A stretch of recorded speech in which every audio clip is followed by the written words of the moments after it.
అభివృద్ధి అంటే ఆంధ్రప్రదేశ్, ఆంధ్రప్రదేశ్ అంటే చంద్రబాబు నాయుడు గారు అనేటువంటి విషయం ప్రపంచానికంతా తెలుసు.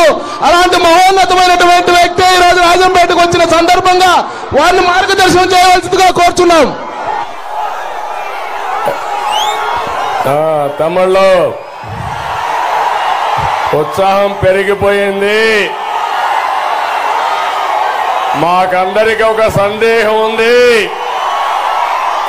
మీ ఉత్సాహం చూస్తా ఉంటే రేపు పోలింగ్ స్టేషన్లు కూడా దద్దరిల్లిపోతాయి. ఎవడైనా సరే అడ్డం వస్తే తమ్ముళ్ళు గుణపాఠం చెప్పడానికి సిద్ధంగా ఉన్నారా లేదా మీరు? ఈ రోజు నేను చాలా సార్లు రాజంపేటకు వచ్చాను కానీ నా జీవితంలో ఎప్పుడూ చూడలేదు. రాజంపేట అదిరిపోయింది. ఎవరికైనా సందేహం ఉందా అని అడుగుతున్నా.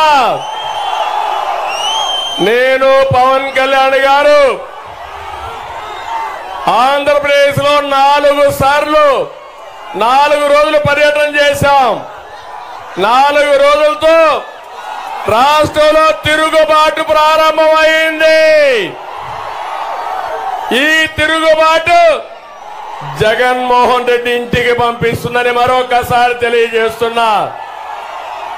ఈ రోజు మీరు చూడండి, ఇప్పుడే కిరణ్ కుమార్ రెడ్డి గారు పెద్దలు చెప్పారు, మేము రాజకీయాల్లో సుదీర్ఘంగా ఉన్నప్పటికీ మొట్టమొదటిసారిగా మా కాంబినేషన్ ఈ రాజంపేటలోనే ప్రారంభమైంది.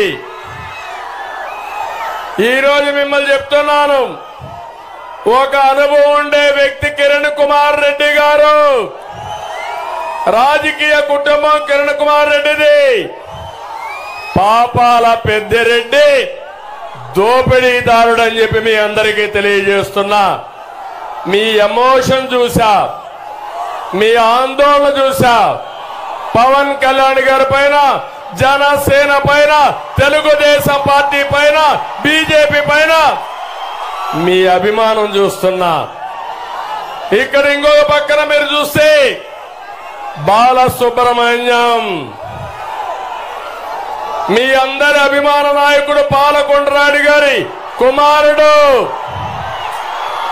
ఇద్దరిని గెలిపిస్తామని గట్టిగా హర్షాన్ని, ఆమోదాన్ని తెలియజేయండి తమ్ముళ్ళు. ఎందుకంటే పవన్ కళ్యాణ్ గారు గట్టిగా మాట్లాడిన తర్వాత ఇప్పుడు మా గొంతు రావడం లేదు. వారు మాట్లాడింది గుండెల్లో నుంచి మాట్లాడాడు.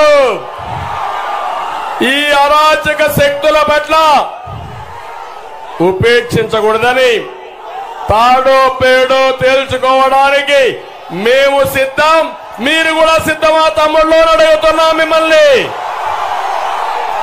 ఈరోజు ఒక్క విషయం మీరు గుర్తుపెట్టుకోవాలి. ఇక్కడే లక్ష్మీ ప్రసన్న, ఈ అమ్మాయిని ఒక్కసారి చూడండి. డ్రామా, ఈ అమ్మాయిని మీరు చూస్తే ఇక్కడ ఉండే అందరూ ఆలోచించుకోవాలి. ఈ అమ్మాయి లక్ష్మీ ప్రసన్న సుబ్బారావు గారి కుమార్తె.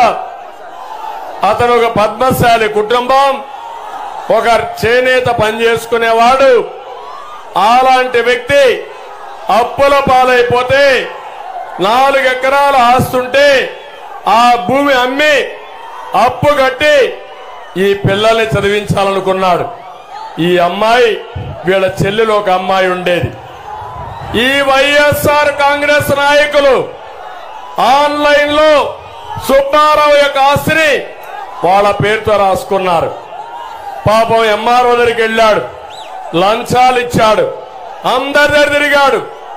ఎవ్వరు కూడా కనికరించకపోతే జీవితం మీద ఆశలుకొని రైల్వే ట్రాక్ మీదకి వెళ్లి ట్రైన్ యాక్సిడెంట్, రైల్వే లైన్ మీద పడుకొని బలవంతము మరణం చేసుకున్నాడంటే నేను అడుగుతున్నా, తెలియగానే వాళ్ళ తల్లి కూతురు విషయం తాగి చనిపోయారు.